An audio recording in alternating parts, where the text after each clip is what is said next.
May the words of my mouth and the meditations of my heart be pleasing in your sight, O Lord. Amen. Change is hard. Almost all of us resist change, even trivial change. I know I sure do.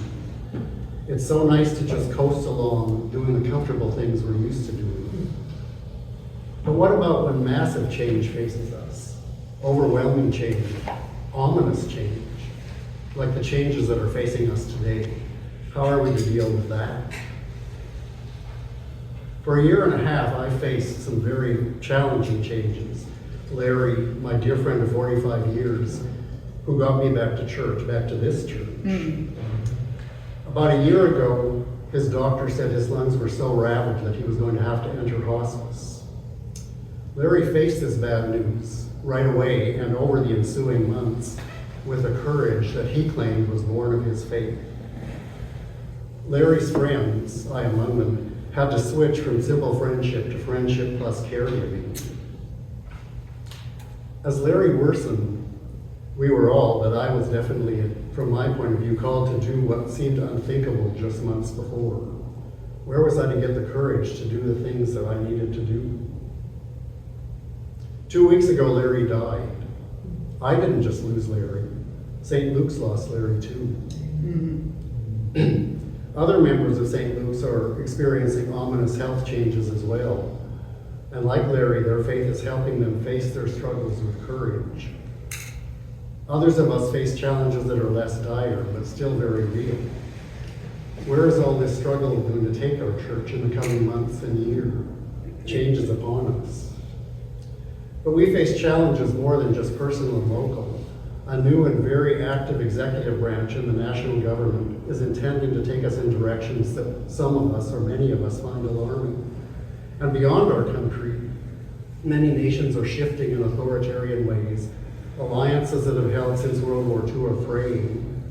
And humans have been causing climate problems for more than a century. And though we know the solutions, we can't seem to make ourselves adopt them. How are we to deal with change on this scale?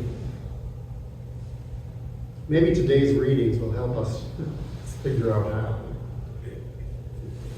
The gospel passage in Luke describes a transformation that Jesus experienced. Luke doesn't use the word, but parallel passages in Matthew and Mark say that Jesus was transfigured on a mountain. We describe the event as the Transfiguration with a capital T. Why a capital T? Because the Transfiguration is a momentous hinge event in Jesus' ministry. Before the Transfiguration, Jesus was traveling around with disciples performing cool miracles. The transformation marks the beginning of a new pattern, though. Religious authorities start pushing back more on what Jesus is saying and doing. A journey to Jerusalem is about to begin, where Jesus' mission will reach a crisis point. The Transfiguration also revealed Jesus as the culmination and the fulfillment of Moses, the law, and Elijah, the prophets.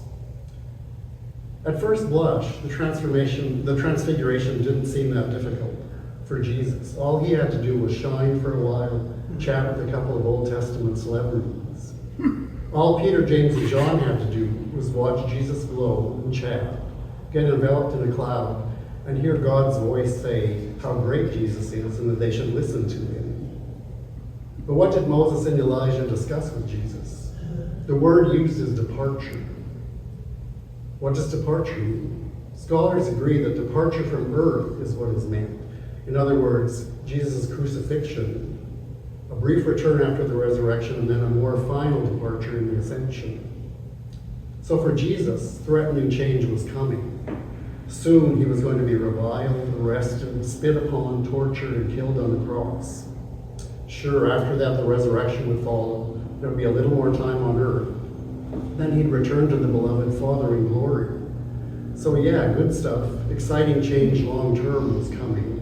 But the road to glory would have to squeeze down to the narrow path from Calvary. The transformation meant challenging change for Peter, James, John, and their friends too, though they probably didn't grasp it at the time.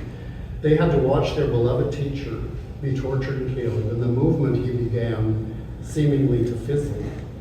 He would resurrect, the Spirit would descend on them, fill them with inspiration, the movement would spread like wildfire, but its growth would require their very lives as fuel. How were Jesus and the disciples to find the courage to meet the challenges bearing down on them? Well, a clue lies in what Peter, James, and John heard in the cloud. The Father's voice told them, "Listen to my Son." Scholars agree that listen doesn't just mean let the sounds Jesus was making fall on their ears.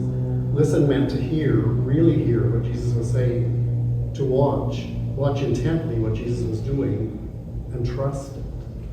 Trust they were being given life-changing truths that contain the keys to brilliant, effective ways of transforming the world. Keys that would also help them unlock the courage to navigate ominous, threatening changes. And they did use these keys. They unlocked the doors that led to their triumphs and the opening of whole new worlds that no one living in the time of Jesus could have imagined. As the last few months of Larry's life eked by, he was not just transforming, growing weaker, more frail, less able to do stuff for himself. He was growing more beautiful, as if luminosity were shining out through his skin. He was transfiguring. Towards the end, I had to help him in, as I said, ways that formerly seemed unthinkable to me. By following and trusting my love, and trusting what Jesus had taught me, not only was I able to do what was needed, but I came to treasure the communion it gave me with Larry. Though no glow was emanating from my face, I was transfiguring along with Larry. It was a huge gift that he and God were giving me.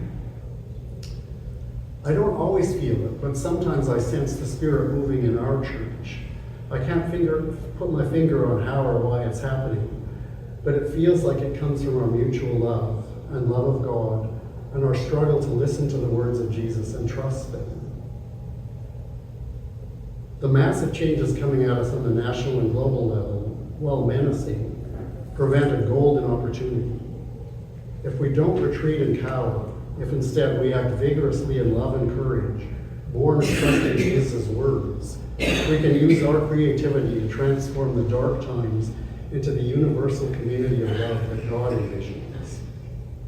So when it comes to facing changes we see ahead of us, our personal future, our congregation's future, our nation's future, our world's future, we know one of the keys: listening to Jesus, finding courage through trusting his words.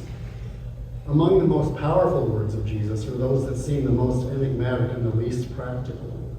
The meek shall inherit, love those who curse us, turn our other cheeks, love our enemies, be merciful, give not just our shirts but our coats also, judge not, do unto others. We need to trust that these ways of acting, impractical as they seem to our eyes, are eminently practical in God's long view. They will lead us in our world towards the beauty and goodness that God yearns for us to inherit. Let us trust that we and the world, through loving action, will be transfigured. We can be God's love and God's light, expressed through willing human hands, feet, and lips. Amen. Amen.